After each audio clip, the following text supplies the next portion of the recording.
Uyu munsi ngiye kubereka ukuntu wasaba admission letter y'ishuri hano muri Norvège mu gihe waba ushaka kuza kwiga muri Norvège, uko wakora application cyangwa uko wakaprayinga, mbereke ibisabwa byose kugira ngo ube wabona admission letter ivuye ku ishuri.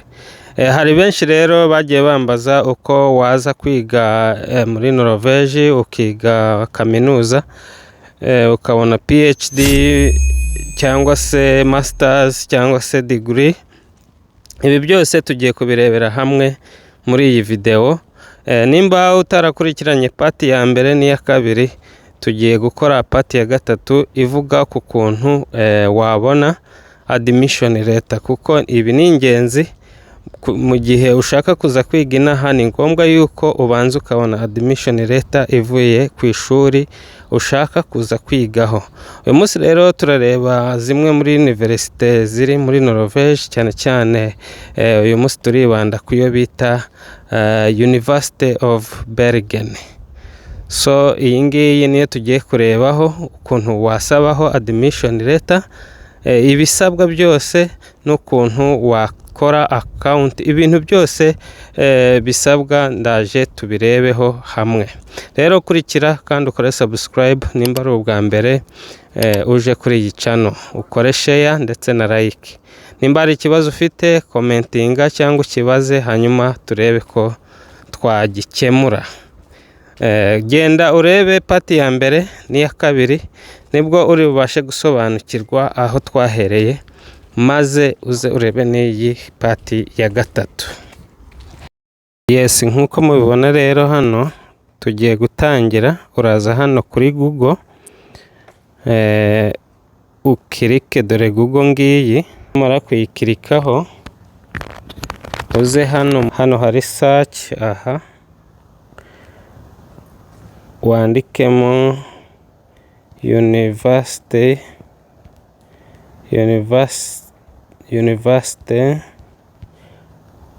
of Bergen. Bergen rero murabizi ko ari umurwa mukuru w'iki gihugu cya Norvège, ari wo bita Bergen City. Ngira ngo ushaka kureba ukomeze yagenda ku mavideo yanjye ari kuri channel, hanyuma ukareba uko hasa n'uburyo hateye. Iyi Bergen University of Bergen nayo nzayibereka kugira ngo mubashe kureba uko hameze, kuko muri Bergen harimo universite nyinshi zitandukanye, ariko nzazibereka zose mbabwira n'ibyo n'amasomo bagenda bigisha, tureba za website zabo. Rero iyo umaze kugera aha ngaha urakirika hano muri search, hano ugire, urabona ko tugeze hano University of Bergen ariyo UIB.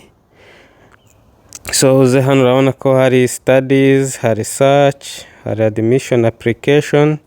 Ushatse rero wahita ukirika ha admission and application, kuko iyi ni website yizewe. Tukirike hano, tumara kwakirika urabona ko admission and application, admission requirements, ibi ni ibisabwa. Uze hano tuition fees for international students, English language requirements for masters program, must taught in English, country list, apply for exemption from paying tuition fees, English language requirements for exchange students, how to apply for master's degree, apply for online studies, apply for exchange to UIB, apply to, ni byinshi cyane. Hano rero icyo dushaka twebwe turaza apply for a master's degree, how to apply for a master's degree with a citizenship from outside, information how to apply for a master's degree. Ugenda usoma aya makuru yose.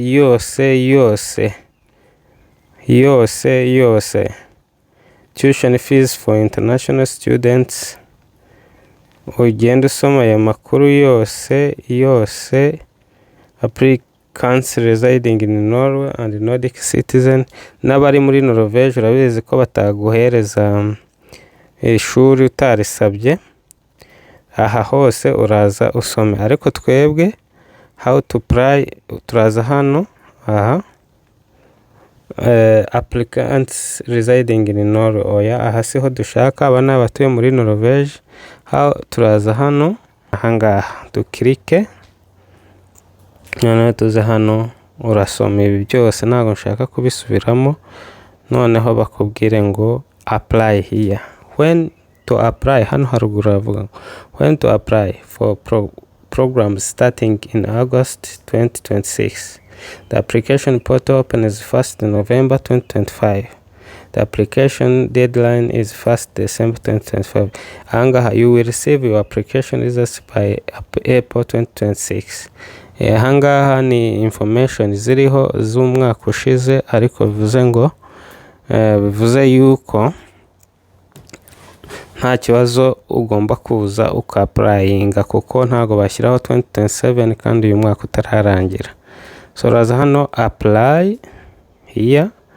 Iyo ugeze ahangaha rero barakubwira ngo choose login method.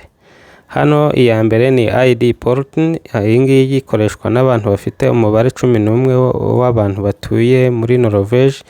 Ko muri video y'ubushize nabasobanuriye yuko abantu bose batuye muri iki gihugu baba bafite umubare ubaranga, buri muntu wese ari wo mubare wenda twavuga ko ari irangamuntu. Uwo mubare rero ukwemerera kwinjira muri systeme zose zo muri Norvège ari wo ukoresheje, kuko ni nawo mubare ubukuranga kumenya ngo ninde winjiye muri systeme zabo, haba muri banke ndetse ni systeme zose cyangwa se program zose zikomeye zo muri Norvège zitapfa kwinjirwamo n'umuntu wari we wese. Ahangaha FEIDE nayo ikoreshwa muri iki gihugu cyane, ariko utayifite login international applicant.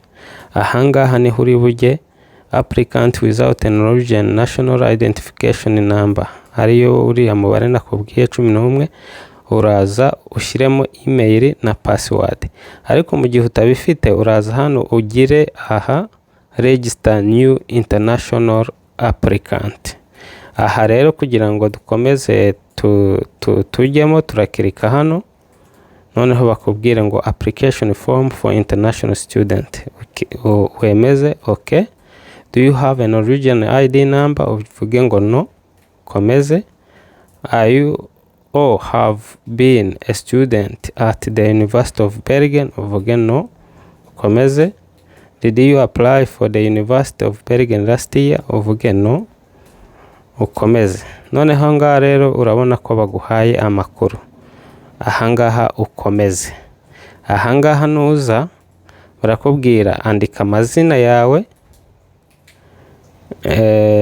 mu nyuguti zisanzwe, amazina ya kabiri ushyiremo email, wongere ushyiremo email bwa kabiri kugira ngo uyemeze.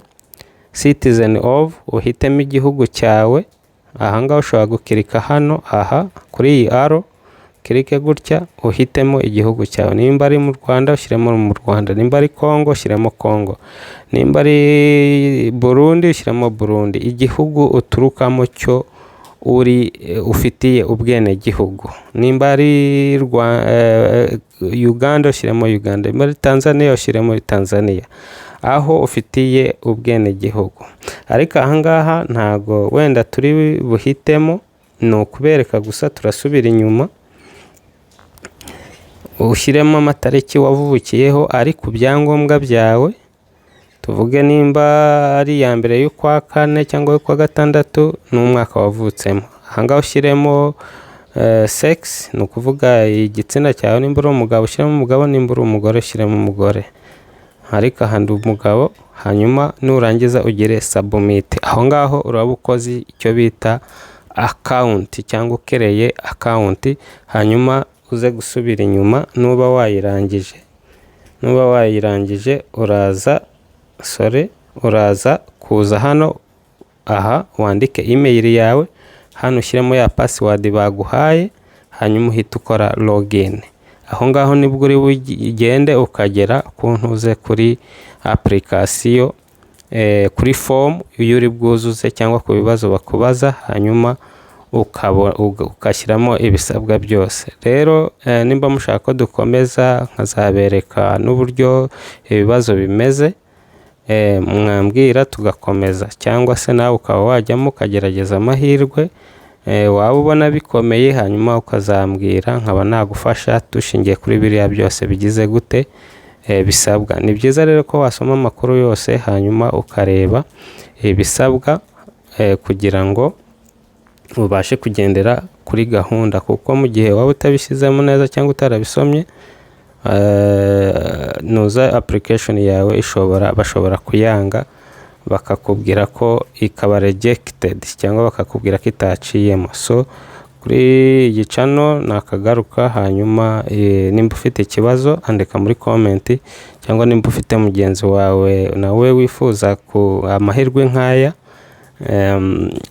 ugire gute umusharingire. Tuzagenda tureba rero kuri university zigiye zitandukanye, ndetse ngende nanabereka amashusho yazo, nkora amavideo ndiyo mpari nyabereke, maze ubashe no kugira gusoma ku ma website yose. Tuzajya tureba ama website atandukanye, turebe n'uburyo wasaba admission. Mugerageze amahirwe, ntukicare kandi ufite telefone yawe cyangwa se computer.